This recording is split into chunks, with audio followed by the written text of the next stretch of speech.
नमस्कार दोस्तों, मैं हूं राजीव और आप देख रहे हैं अमानत नॉलेज। दोस्तों, आज हम जानकारी प्राप्त करेंगे कि ऑनलाइन जमाबंदी में मतलब ऑनलाइन पोर्टल पर जो जमाबंदी है उसमें भेंट किस्म जमीन को हम दर्शा सकते हैं।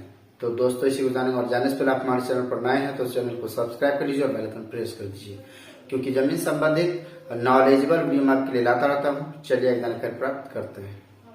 तो दोस्तों, जमीन की किस्म जो कि खतियान में दिया हुआ रहता था और जो व्यक्ति जमीन लिखाते थे यानी कि रजिस्ट्री करवाते थे तो उसमें भी जमीन की किस्म लिखी जाती थी।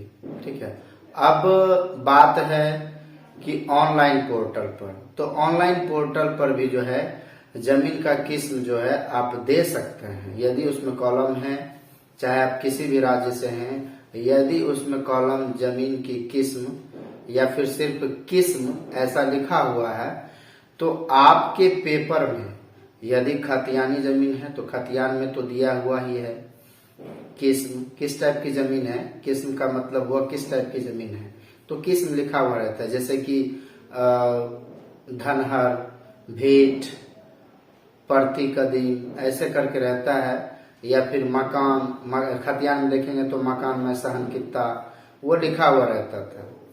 तो इस टाइप से जो है आपके खतियान में रहता था।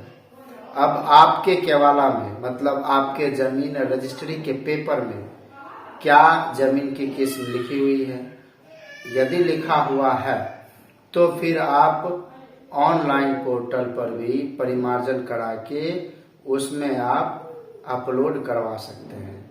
लेकिन हाँ, जिस भी राज्य से आप हैं वहां पर जो पोर्टल है उसमें जो जमाबंदी दर्शाया जाता है तो उसमें कॉलम होना चाहिए किस्म का, तो ही आप उसमें जो है जमीन की किस्म को इंक्लूड कर सकते हैं। दोस्तों, उम्मीद करता हूँ समझ गए होंगे। अगर समझ में आ गया तो वीडियो को लाइक और शेयर करना ना भूलें। मिलते हैं नेक्स्ट वीडियो के साथ, तब तक के लिए अलविदा।